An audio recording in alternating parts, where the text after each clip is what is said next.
So this is to answer the question that people are asking me from my last video of why I spent 10 years of my life inside of Georgia State Prison. I'm going to make this long story short because I don't want to bother you or bore y'all with the details. But what turns out is it turns into survival for me and my daughter. As I stated before, my husband decided he didn't want to be a husband anymore. And by not wanting to be a husband anymore, that means he leaves. And he doesn't make sure we're good when he leaves. He just leaves.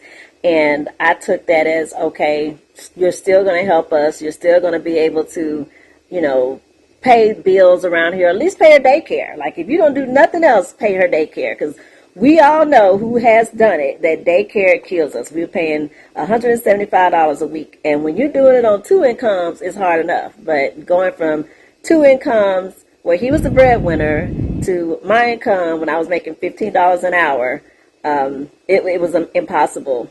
It got to the point where it's like I would ask him at least pay daycare. And it was, if you sleep with me, then I'll pay daycare. And, I'll admit it was like, okay, Robin, rationalize it in my mind. He's your husband. Two, you got to do what you need to do. And I did. And I say all the time how degrading that was, because he made me feel less than. And until I finally woke up and said, what are you doing? Like, this is his daughter too. Like, you did not have this child by yourself. Oh, he wrong for that. That is wrong. How could you do something like that? Because your wife don't want to sleep with you? How can you tell your wife or the mother of your child that if she don't sleep with you, you will not pay the daycare or the child care services for your own daughter, your own kid? That's very petty. And it's sad that there's a lot of men who are like that. If that wasn't his kid, then, it seems like he will be doing her a favor because he's paying for this and that, and that's not his kid. So, of course, he gonna want something in return. But the fact that it's his own child, he's not supposed to do that. Whether she want to sleep with you or not, you still got to pay that because that's your child. That is very petty. How you going to do something like that? How you going to try and bribe her? Talking about, if you don't do this, I'm not going to do that. She got to sleep with you for you to pay for child care for your own child? If that was someone else's child, it's fair game because you're doing her a favor. But that's not no favor. That's your child. You're supposed to do that. Whoever she was with, he's wrong for that. And so I finally said, stop. And I'm not doing this anymore. And he stopped. And stopped meaning he did not pay for anything else when it was concerning her. So I'm like, okay, fine. You're going to make me do it the hard way. Off to child support court I go. So I filed for divorce, of course. And then I also filed for child support. And that's when I found out he had another daughter that I did not know he had. and that we was going to have to split child support three ways. I mean, I already knew he had a son that was older. So splitting the child support three ways means I get $23 a month because of his back child support, and if the maximum of 25% can come out of his check, that is what I'm getting a month, $23. And y'all know that ain't shit. So what I do then is like, okay, well, I got to go file for food stamps, at least a little bit of help. They said I made too much money. I made $15 an hour.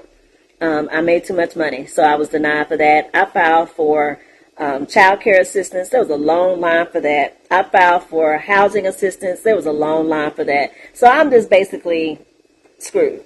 So my turning point, or my breaking point, I should say. My breaking point is one day me leaving work and going to pick up Nadia, that's my daughter. And they pull me in the office before I even get to her and say, this was a Wednesday, y'all, I'll never forget. You don't have the money for her by Friday, then you can't bring her back. Okay, go home. I'm distraught. I'm thinking in my head, what else can I pawn? Because I pawned everything. Like, what else can I pawn? What else can I do? And then when I go home, get the mail like we normally do, go in the house, looking through the mail, it's the pink slip from Georgia Power. This is June. And the time I cut off my lights. I'm like, that was just like, Robin, you've got to do something.